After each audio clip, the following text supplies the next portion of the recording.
Hey guys, kind of a dark, gloomy, and cool day out here in the raised bed gardens, end of season, enjoying the last of my tomatoes here. And I'd like to talk tomatoes today. Being from New York and an Italian family of cooks, I love my tomatoes and I love my sauce as well. And I want to share with you today my favorite sauce tomato, and that is the infamous San Marzano Italian tomato. This truly does live up to its name. It is the perfect texture, I find, for an amazing sauce. It's not my favorite fresh eating, but again, this is about sauce. It doesn't have to be a San Marzano that you use for sauce. In fact, my biggest advice for making the best sauce that you can make is starting with good quality and ripe tomatoes. I like them almost overripe. This is bare minimum. It is red through and through, so that's very good. But definitely select a pretty meaty and pasty type of tomato. The watery ones just aren't going to do as well for you for sauce. But with that said, the San Marzano is exceptional.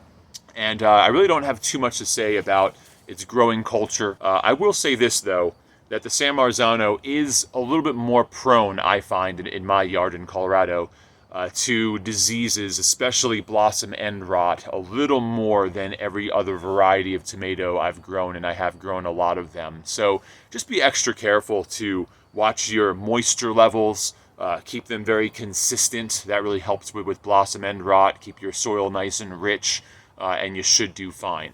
So with all that said, I want to share a quick recipe and a how-to in making your own sauce that is going to rock you. It is like the best tasting sauce, and it's made from fresh tomatoes. This is a summer recipe. You know, when you can go outside and grab the best of your crop and bring it inside straight from the farm or the garden to the table, if you will. And the most amazing thing about it is it's so easy. In the winter, you could also use frozen tomatoes, of course. You can use this recipe for any tomatoes you have canned, but this is even better than doing your own canning, I find, because again, you can't beat a fresh tomato brought in and cooked up for you right away. So this is what you're going to do, and again, this is so easy. You're going to cut them up. I find about 1-inch chunks is great, maybe 1 or 2 cuts per San Marzano tomato. If you're using that variety. And simply, you're not going to peel them, you're not going to do anything else, you're just going to put them right into your food processor and go ahead and pulse it. I find that pulsing is very good because one thing you don't want to do is overly process and puree your tomatoes, because the more that you do, it's not going to have a very crushing effect. It's going to have like a rupturing effect that causes your tomatoes to get very pink and oxidize a little too much. So don't overdo it. Just pulse it until you get that consistency that you want. Meanwhile, go ahead and put some good quality extra virgin olive oil into a pan or some kind of sauce pot, and then take I find about 2 cloves of garlic per 6 San Marzano tomatoes is just a great ratio, but find your own ratio. I mean, cooking, I don't like to be exact in measurements. Cooking is an art. Express it, discover, see what works best for you, and then adjust from there. Mince your garlic up, throw it in that hot olive oil, let it be just gold, maybe not even a minute. Just begin to heat up that garlic. You don't want it brown and toasty. Then simply add your pureed or crushed processed tomatoes into that, and I find, just about a good pinch of salt, again, to your liking. Maybe some black pepper is optional. Some red hot pepper flakes is also optional if you just want a pinch of that for a little kick. And I do like to add a nice pinch of oregano. I love oregano in my sauce. And meanwhile, also, get yourself a nice handful of basil. Back to the basil in a second. Go ahead and stir. Cook your sauce lightly. Simmer it.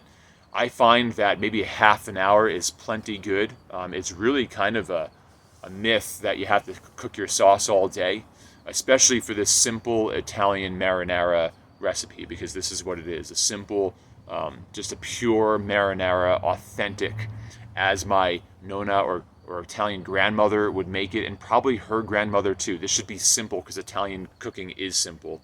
So after you've simmered your sauce, you're gonna find that it's kind of melding. It just has this better, more deep red color to it.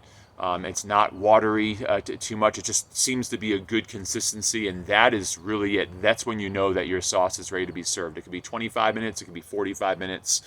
When it's ready, go ahead and shut the heat off, and right away add that handful of chopped basil.